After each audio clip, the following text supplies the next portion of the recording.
Hey, how's it going, everybody? Do a short vid here showing my Intellivision 2 system here opened up, one of them, which I'm assuming on this situation, when it comes to the part that I'm going to be showing off here, I'm thinking it's the same as, I got two of these. They look identical on the outside, but it's the motherboards to where a little bit different. This, I believe, is one of the first systems before they started doing the revisions.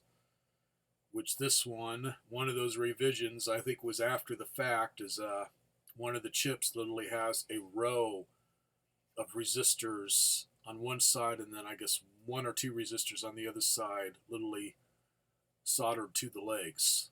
Like the chip wasn't quite putting out the right frequency or whatever that they wanted, so they had to modify that. My other one, flat out chips and all the resistors in the usual places. And like I say, both of my systems on the outside look identical. The one that I had as a kid, I'd swear, along in that area, either had a red sticker or it was just painted red. I just have that memory of it. So I don't know how many revisions they did. Is the system, and I believe my other one is dated 1982, and this one I believe is dated 82 on the board. Let's see here. Just see it. Yeah, this one's dated Mattel, copyright August 82. So, gotta be one of the first ones here. I can't remember how long they had the Intellivision 2 system out.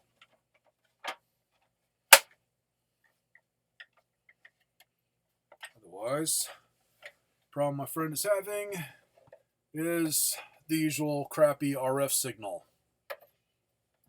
Which, I'm going to say all these old freaking systems, when it comes to RF, they are really touchy. Especially that Atom computer that I just got not too long ago. The RF on it is really touchy. Unfortunately on that, and I'm hoping on his, it's just the cord that he's using. Which on that one, I have an original cord for one of these old systems. That's the heavy black RF cable, and it's still in good shape. Big freaking difference once I hooked that up to the Atom computer before using just I'm thinking a piece of audio cable for like hooking up your car stereo to an amp, which also was really long, but I'm thinking it just didn't have quite enough shielding to block all the interference. I had a lot of freaking static and noise in the signal until I switched to the other cable. And that's kind of what he's getting. He's getting all that static. So if it's not the cable, that's why I'm showing this opened up.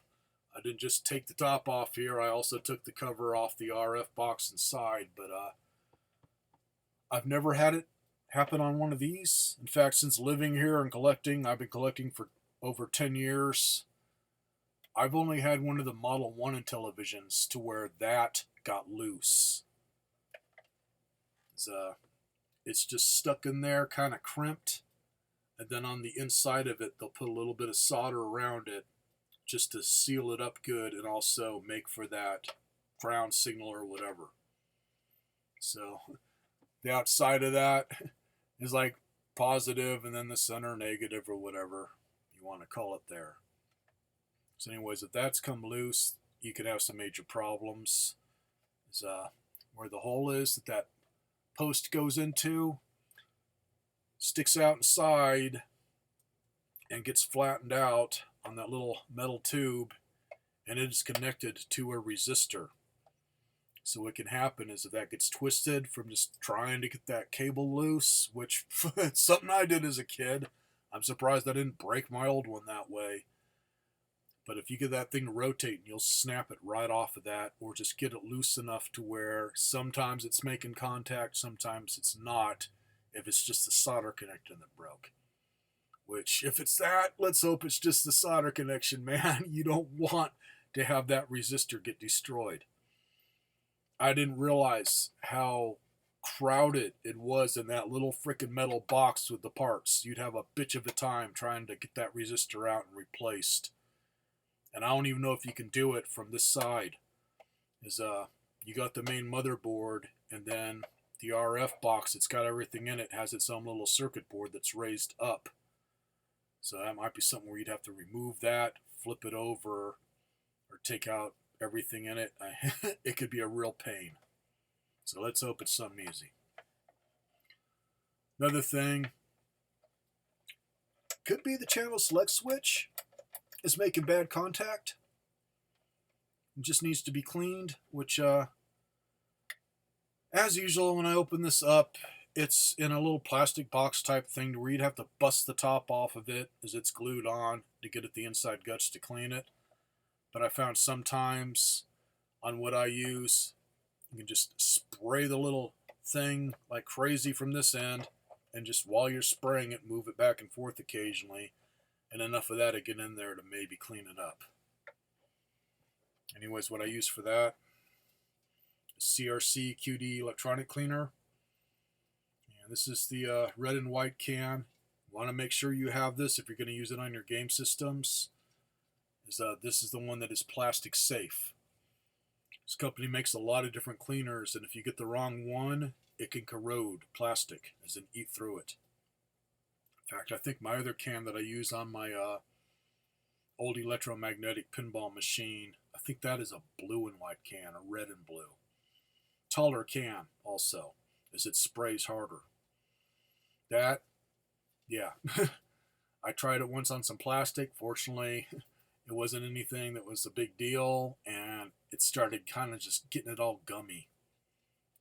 And it may do the same thing with like rubberized parts, like a cord or whatever. So this is what you guys want to get.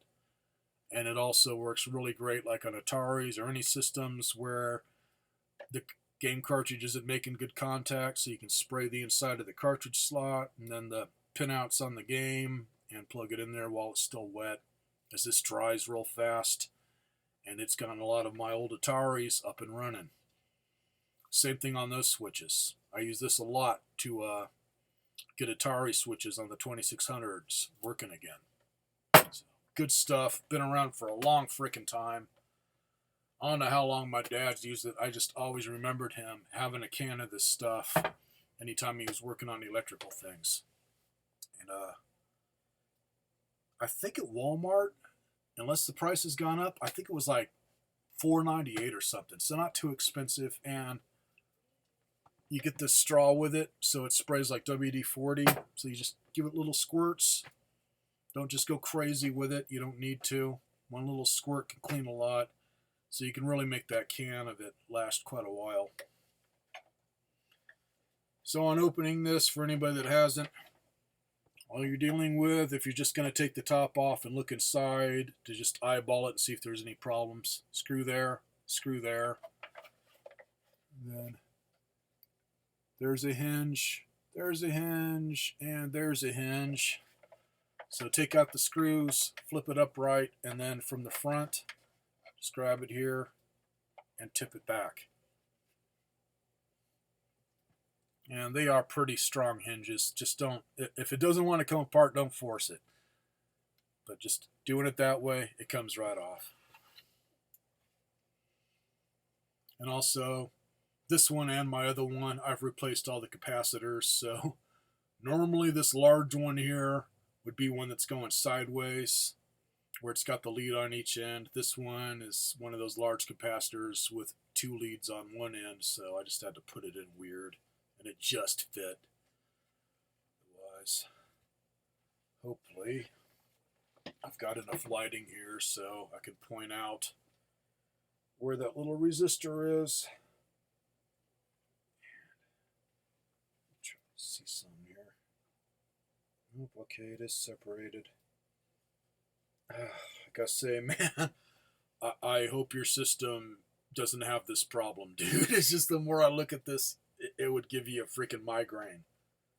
Just trying to get the soldering iron in there. I don't know how you could get it in there without hitting the wrong thing. It's literally surrounded by stuff. I mean, they really jam-packed this little RF box. But anyways, finger lined up here. Just below my finger is that metal post, and A little bit closer there.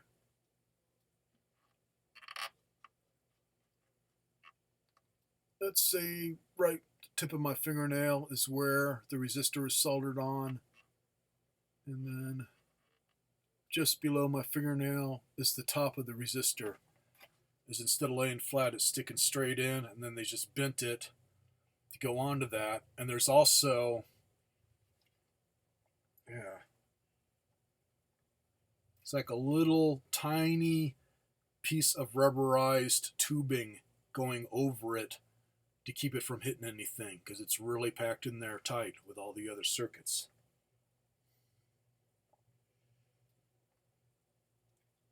So this one looks like it's got a decent sized glob of solder, but depending on who soldered it, sometimes you'll get it to where that's loose and the solder's not that good. It can break loose, and then you can just get it lined up and carefully resolder it back on.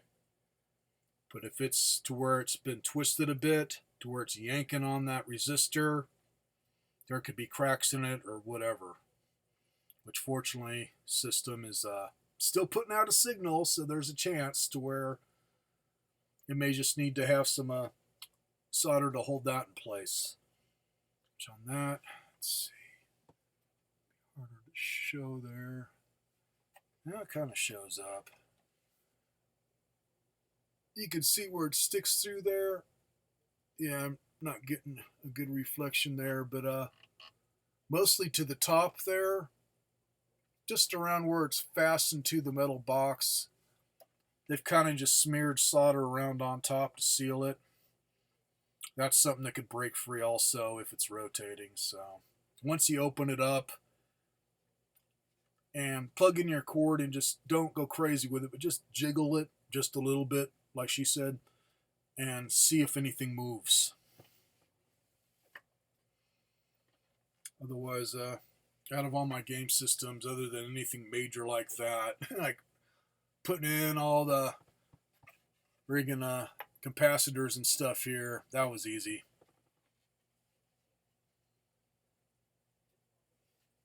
And there's not that many, as I've done recaps on pretty much all of my vintage systems that are easy to get into. That thing may be a different story. I've thought about doing it, but I'm not familiar with the inside of that yet. I haven't opened it up, so it depends on how many capacitors and where they're at. As you can get a kit for the Atom there that covers the system, the keyboard, power supply, all that crap. And then that power supply that's shaped like a big frickin' printer. In fact, speaking of that, just to add a few more minutes to the video, I got that son of a bitch working, and it was easy, thanks to this stuff. I wrote down just a picture of what it is, but it has to do with that little plunger type mechanism that shoots out the piston or whatever. It hits the wheel to make it print. Anyways, that was froze up. That's what I figured.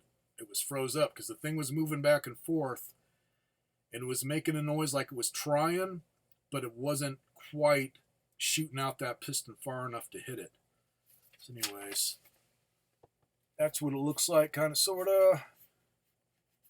Wrote paper there because that area on top, that line, would be where your ribbon and where your paper is, and then that little dot there would be the flat piston that shoots out. Speaking of pinball machines, it reminds me of the electromagnetic pistons that make your paddles work, where it's just piston sprint on a spring with a magnet to where when it gets electricity it reverses the polarity, so it forces it out. And this real fast.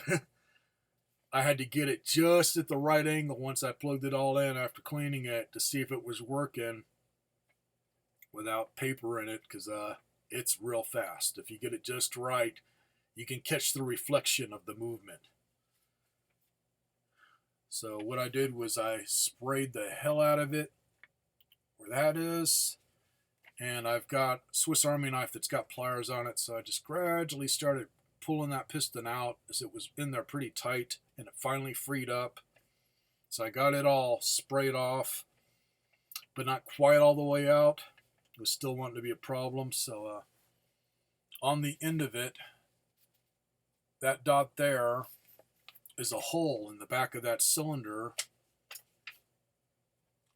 plenty big enough to where I could get the straw on this thing, stick it in there, and just spray the crap out of it. And then while I was doing that, I kept pushing the straw on a little bit more, trying to just get in there really good, and realized, oh, that's pushing out the little piston. So I was able to spray and push on it at the same time, and it freed up. Not only does it work, the freaking ink ribbon in it is still good. I had to advance it some by hand because I need to replace the little rubber band on it, but I just pulled it out and then just cranked the little wheels on it so it'd be in a different spot where it was fresh, and I printed about 2 freaking paragraphs that are legible. I mean, it still looks good. Crazy for something that old. So anyways, real simplistic fix on that, man. I say this stuff saves the day. So, hopefully this helps you out, dude, or anybody else that's watching, on actually fixing it. I don't know about that. I'd cry a bit. I'd do that. Big guys cry. Because I can't remember which system, but I've tried removing one of these RF boxes from the motherboard once, and it's not easy. There's so many fragile things that you can break, let alone it's got feet on it soldered to the damn board. So it's like just freeing up a lot of stuff, which I'm sure it could be done if you absolutely had to, but I'd probably end up damaging the system, especially with my eyes. That's one of my problems, man. When it comes to really delicate stuff, I can't do it. I used to. Replacing these boogers, that's about as far as I can go on doing any soldering anymore without just frying my eyes. So, good luck to you, dude. Welcome to send me some more comments if you're still having problems, but the way yours is acting and how you said you mess around with that cord and it would either work or it wouldn't, that tells me that, yeah, maybe it's the cord, so maybe you got lucky. Also, added note, dude, don't lose the power supply for this. And if that cord breaks, get yourself some freaking shrink tubing and fix it. Trying to find another power supply that will work on these is an absolute bitch. You'll have people saying, oh, you can use like one off of Genesis or whatever. Wrong voltage.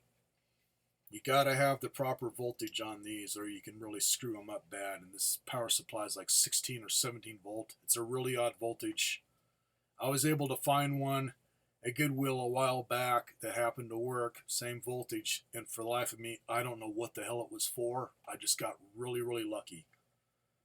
Other than that, man, yeah, my original power supply had a break in the wiring, but just enough to where I could cut it, get it all done up again, and then just cover it all up with shrink tubing so it doesn't happen again.